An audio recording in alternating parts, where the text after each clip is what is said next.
we're going to start reading about the Thunkonians and Planet Thunk. Are you ready? Okay. Many years ago, Planet Thunk was a vibrant, exciting place. Thunkonians loved learning, and new ideas and inventions were discussed on a daily basis.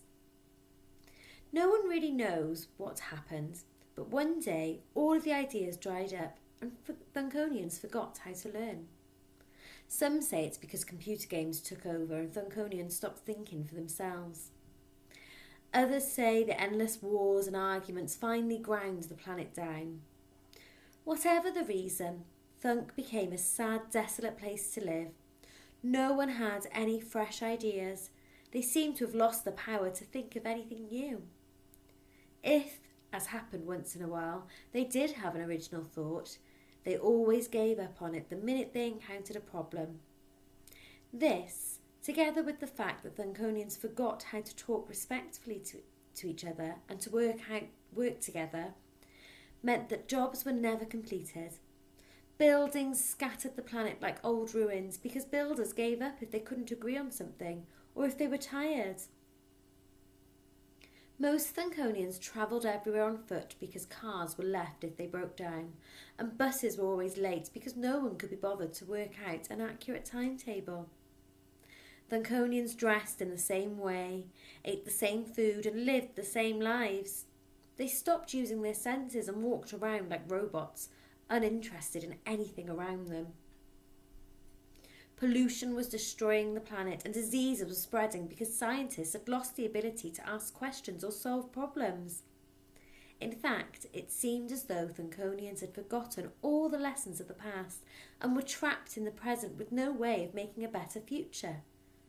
No one ever questioned how things had become so bad or attempted to investigate the reasons behind the planet's demise. The rulers of Thunk knew they had to do something to bring learning back into the lives of the Thunkonians, but they didn't know what to do.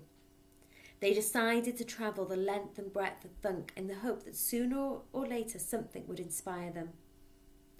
After years of trawling the planet and finding nothing but grey, humourless faces and uncompleted tasks, they finally reached an island that seemed to have been less affected by the spread of apathy than the rest of the planet.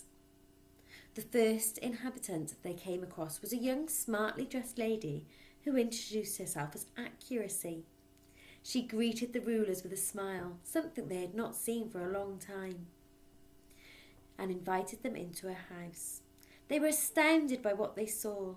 Unlike the ramshackle, soulless houses that most Thunkonians lived in, this house was neat and tidy and everything was colour coordinated. Accuracy told the rulers how she had changed her mind several times before deciding that her house was how she wanted it to be. The rulers could see that she was extremely proud of her achievements, and they were delighted that they had found someone who was prepared to keep making changes until things were just right.